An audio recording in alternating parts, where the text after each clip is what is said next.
বিসমিল্লাহির রাহমানির রাহিম। বন্ধুগণ, আজকের আলোচনার বিষয়, মানুষ নাস্তিক কেন হয়। প্রিয় ভিউয়ার, আপনি মানেন বা না মানেন, প্রতিটি রুহু কিন্তু আল্লাহমুখী, যদিও বা নফসের ধোঁকার শিকার হয়ে সে দুনিয়ামুখী হয়ে পাপের অতলে তলিয়ে যায়। অথচ তার নফস আনন্দের জোয়ারে ভেসে বেড়ায়। সে তো নফসকে জাগতিক মন্দ কর্মের অনুমতি দিয়ে দিল। এটি তার পরলৌকিক কাজের পরিপন্থী জানা সত্ত্বেও এজন্য তাকে একটা অজানা ভয় তাড়া করে ফেরে সারাক্ষণ। ভাবতে থাকে কি জবাব দিবে তার প্রভুর নিকট গিয়ে, তাই সে বাঁচার উপায় খুঁজে বেড়ায়।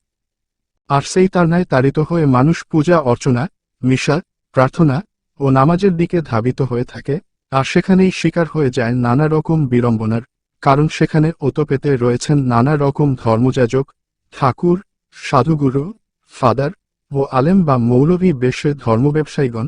তাদের রয়েছে নানা মত, নানা পথ। ওই যে সেই অজানা ভয়ের কারণে মানুষ তাদের এই মত ও পথকে মানতে বাধ্য হয়ে যায়। এই সূত্র ধরেই চলছে গোটা বিশ্ব, যেখানেই যান, যে ধর্মেই যান, দেখা মিলবে ধর্মের রমরমা ব্যবসার। এমনকি নাস্তিকরাও এর ব্যতিক্রম নয়। নাস্তিকরা কেন ধর্মের বিরোধিতা করে থাকে? তাদের কি খেয়ে দেয়ে কোনো কাজ নেই? অনেক নাস্তিককে দেখতে পাবেন তারা তাদের পুরো সময়টাই এই ধর্মের বিরুদ্ধে ব্যবহার করে থাকে। তাহলে ভাবুন তো, তার অর্থ উপার্জনের বা রিজিক তালাশের সময় কই? সুতরাং বুঝতে হবে, এটাই হচ্ছে তার উপার্জনের উপায়। রহস্য আবৃত তাদের এই বিরোধিতা, কেননা এখানেও সেই ব্যবসার সূত্রটি কাজ করছে। সাধারণ মানুষ কেন ওদের মতবাদ গ্রহণ করে? এখানেও ওই অজানা ভয়ের বিষয়টি কাজ করে থাকে। কিছু মানুষ বা রুহু ওই ভয়কে উপেক্ষা করার মতো কোনো উপায় খুঁজে না পেয়ে সৃষ্টিকর্তা ও ধর্মের সকল বিষয়গুলোকে পাশ কাটিয়ে যাওয়ার চেষ্টায় লিপ্ত হয়, তাই তারা নাস্তিকদের মতবাদের অন্তর্ভুক্ত হয়ে যায়। সুতরাং বুঝতে হবে যে, মানুষ যখন সম্পূর্ণরূপে নফসের দাসে পরিণত হয়ে যায়, তখন সে ধর্মের আদেশ নির্দেশগুলোকে পাশ কাটিয়ে যাওয়ার উপায় হিসেবে নাস্তিক্যবাদের আশ্রয় নেয়, আর নফসে আম্বারার অবস্থানে উপনীত হয়ে নিজেকে নাস্তিক দাবি করে। স্বার্থের দুনিয়ায় কেউ স্বার্থ ব্যতীত কিছুই করে না।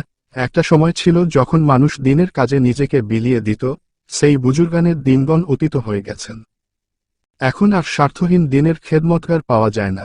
হ্যাঁ, সৎ ও সত্যনিষ্ঠ মানুষ ব্যতীত পৃথিবী টিকে থাকার কথা নয়। আজও পৃথিবীতে এরূপ সত্যনিষ্ঠাবান মানুষ রয়েছে, যারা সৃষ্টিকর্তার খুবই গুরুত্বপূর্ণ এবং নিকটবর্তী মানবাত্মা বা রুহুধারী মানুষ বটে। তবে তাদেরকে আপনি খুঁজে পাবেন না, কেননা তারা নিজেকে নিজের মধ্যে লুকিয়ে রাখেন। অহেতুক আলাপচারিতায় তারা অংশগ্রহণ করেন না। পাশাপাশি সহাবস্থান করেও নীরবতার আশ্রয় নিয়ে আপনার থেকে সে আলাদা হয়ে রয়েছেন। তাই আপনি তাকে খুঁজে পাবেন না। তাকে হয়তো আপনারই মতো ভেবে ভুল করবেন। এরাই প্রকৃত অলি, সুফি বা ধর্মগুরু। উপযুক্ত শিষ্য পেলে যাকে ইচ্ছে তাকেই ধর্মের দীক্ষা দেবেন, আর এর মাধ্যমেই রয়ে যাবে পৃথিবীতে তার তরিকা বা সিলসিলা। বন্ধুগণ, আল্লাহ রাব্বুল আলামিন চাহেন তো পরের পর্বে অন্য কোনো বিষয় নিয়ে আলোচনা করব। এতক্ষণ সাথে ছিলাম আমি, অধম মুস্তাফিজুর রহমান দিলু।